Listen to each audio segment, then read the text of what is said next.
Over the next few days, we're going to look at solving radical equations. And the first type we want to look at is when we have a radical equals a number. These first ones we could solve by inspection, meaning we could figure it out just by looking at it or inspecting it and kind of thinking logically, right? The square root of what is 5? Well, the square root of 25. So x must equal 25, right? But how can we get there for ones we can't figure out just by looking at them? Well, how do I undo a square root? To undo a square root, I use a second power. So I need to square both sides. So then the square root and squared cancel out and leave me with just x. 5 squared was 25. Right? Now, just like with rational equations, we could do all the work right and end up with an answer that still doesn't work if we try to put it back in our original equation. So I always want to check for extraneous solutions. So if I plug that back into my original, square root of x equals 5. Square root of 25 equals 5. And then, again, without moving things from side to side, just finding the answer on both sides. Are both sides the same? They are.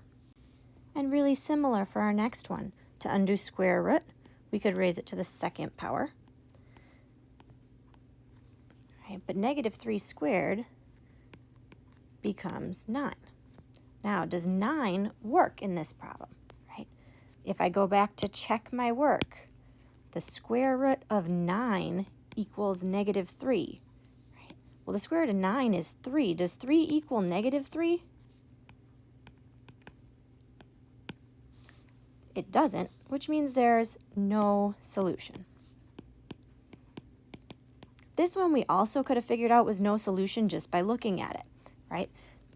No matter what I take the even root of, the square root, the fourth root, the sixth root, right? No matter what number this is, I can never get a negative. Right? So even roots always have to equal a positive number. And what about roots other than square roots? So if we look at something like the cubed root of x equals 4. To undo a square root, we squared both sides. To undo a cube root, we cube both sides. The cube and cubed root cancel out and just leave me with x. 4 cubed, or 4 times 4 times 4, is 64. We shouldn't end up with extraneous solutions with odd roots, but we should probably just be in the habit of checking our work all the time anyways. So if I check the cubed root of 64, does that actually equal 4? Right, well, the cubed root of 64 is 4, and 4 equals 4. Again, checking seems silly when we're dealing with this simple of problems, right? But remember, if we get in the habit of doing it with the simple problems, it makes it actually easier when we get to the harder problems.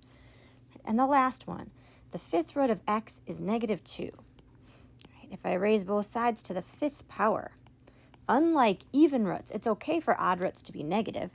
So we end up with x equals negative 2 to the fifth power means negative 2 times negative 2 times negative 2, right? 5 times there. And that's negative 32. And our quick check, is the fifth root of negative 32 actually equal to negative 2? Right. Well, that's negative 2. So that one is true.